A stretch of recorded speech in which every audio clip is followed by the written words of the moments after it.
Hello, it's Greg Smith from Morrison Lowe, and today we're going to be talking about special rate variations and how they work. This is the third of the information sessions available for the community as part of the special rate variation process.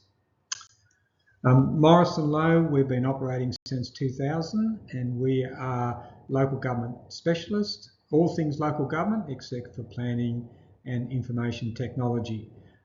We provide advice to council which they can act upon. If you want any more information, our website is there. So what is a special rate variation?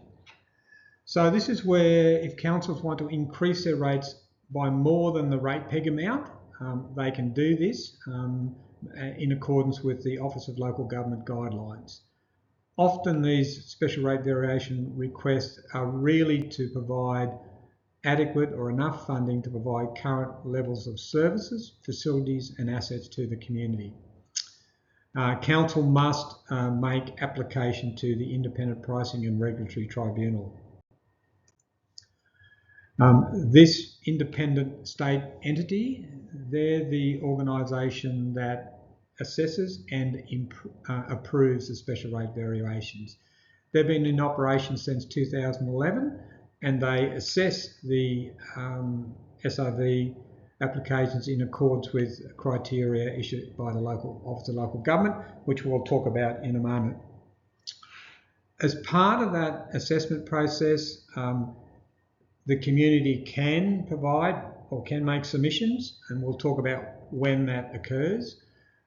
They need access to all the information that council has used to put their application together, which is a combination of the work we've done with council and council's work as well. There is no appeal or review process as part of this process. The IPART's decision is final, and then it's up to council to then implement the determination, whatever the determination is that IPART has made. So what does council need to demonstrate? Well, firstly, they need to demonstrate the need and the purpose of the special rate variation. So we work with council in undertaking the financial sustainability assessment, and through that process it was clear that council needed some additional income to cover the costs of providing current services. The previous video indicated that the operating deficit was in the order of $6 million year on year. So that's really what the SRV need is for Glen Innes Council. The next criteria is around the evidence that the community is aware of and the need and the extent of the special rate variation. So council has put together a comprehensive community engagement program, Shaping Tomorrow, and that includes printed information, information online, meetings and things of that nature. And council needs to consider the outcomes of that as part of a decision to make an application. There'll be a report that needs to go back to council. So that report will be the basis upon which council will be able to demonstrate that the community is aware of the need and the extent or the increase in the proposed special rate variation. The next criteria that needs to be addressed is the impact on affected ratepayers must be reasonable.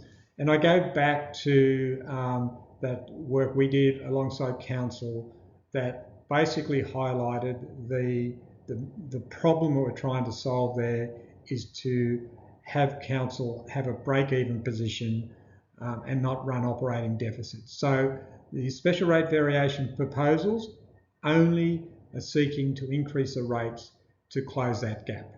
So it's just a reasonable amount in order for council to be financially sustainable over the longer term. Council needs to have in place relevant IP&R documents.